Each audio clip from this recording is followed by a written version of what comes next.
When you're applying for your MBA, it's easy to get caught up in the two components that take the most time: studying for your standardized test and writing your essays. But there are a lot of other elements to an MBA application that we don't want you to forget about.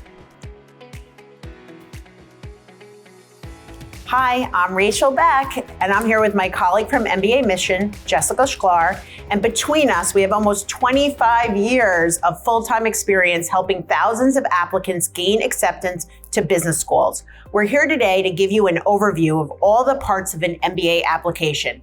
This video will really be just an overview, so be sure to check out the other videos on our YouTube channel, which go into more depth about each of these components. I like to divide the application components into two categories: the what components that show the admissions committee what you have achieved, and the who components that explain in a deeper way who you are. You can also think of it as, quote, qualification documents, which are elements of the application that prove you are qualified, and, quote, selection documents, elements that convince the admission committee to select you from among the qualified applicants. Both of these ways of describing the elements work, so let's get into the details.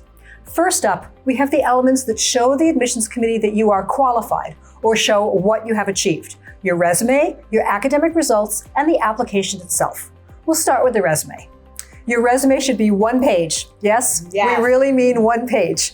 And arranged with your work experience first, with your jobs listed in chronological order from the most recent. If you have multiple jobs or promotions at one company, list the company only once, with the overall dates, and then list each job with specific dates for that role and your bullet points under them. We suggest you break it out this way so that your promotions are visible and so the admissions committee can see your growth in responsibility over time. One thing we see applicants get wrong a lot is that they list responsibilities rather than accomplishments on their resumes. We tell our clients to think about what you've done that someone else in your exact role couldn't have achieved. Once you come up with that, we suggest you start with an action word, like led or managed or oversaw, and finish with the impact. For example, initiated new training program for summer interns that has been adopted by other divisions and rolled out company-wide. That sentence shows not just what you did, but why it was valuable. If you're in an industry where there is client work, you might consider breaking out specific things you worked on in one section. For instance, for investment bankers, we often have them list out some notable transaction experiences that they have. On your resume, you should also have an education section, and be sure to describe your undergraduate activities and the impact so that the admissions committee can understand what you're like when you're part of an academic community. Also, if you work during college or at internships that aren't necessarily related to your current career, you can highlight them under the education section. Finally, on your resume, in an additional section, describe your activities outside of work, again, focusing on the impact, and any hobbies, interests, languages, or other key facts that the admissions office should know about you.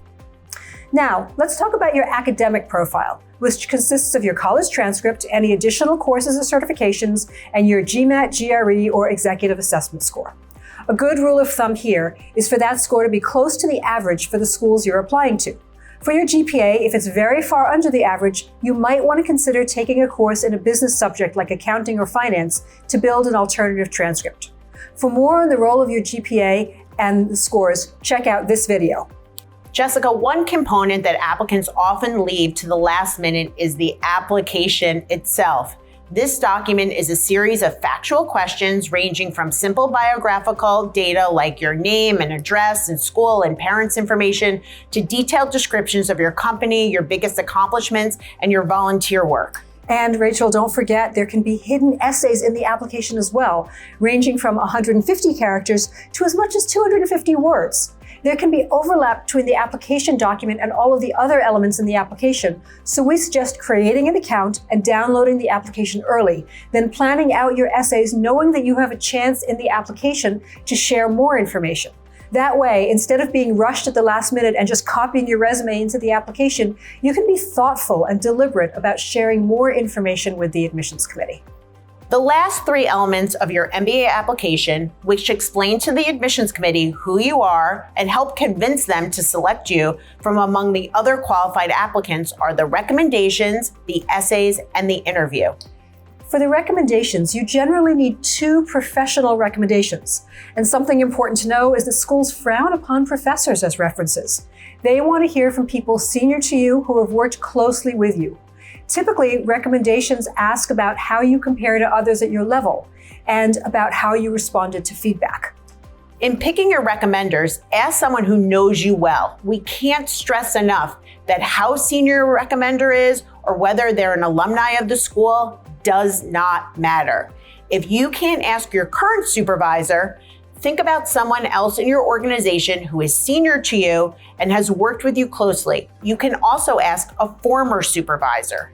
We both think it's important to set expectations for your recommenders. In a short email, where you thank them for helping you in your application process, it's important to remind them of some of your biggest achievements and also any feedback they have given to you that was meaningful to you. Try to use different examples for each recommender. But Jessica, we can't stress enough, don't write the letter for them. Admissions committees use plagiarism software to detect if you did and will reject you. Moving on to essays, this is really the biggest part of an MBA application and is the subject of many of our other videos. So for now, we'll just say that it's important to read the question being asked, answer all the elements of the question, and remember that the schools are trying to build a community. They're not just interested in how you'll be in class, but in how you will contribute to the community overall. So don't just share work experiences. You can also describe elements about your childhood, turning points in your life, values, leadership outside of work, and more. You can view our videos about application essays here. Finally, you may or may not have a chance to interview with your target business school. If you do, know that interviews are generally not stressful. They're a chance for the admissions committee to put a face to a name, to get to know you, and answer your questions. Interviews are more about gauging your fit with the school than anything else. Our colleague, Devi Valbaneni, filmed a great video with her top 5 interview tips that you can check out. And be sure to download our school-specific interview guides for more tips, prep guidance, and sample questions. They are available for free on our website and linked below.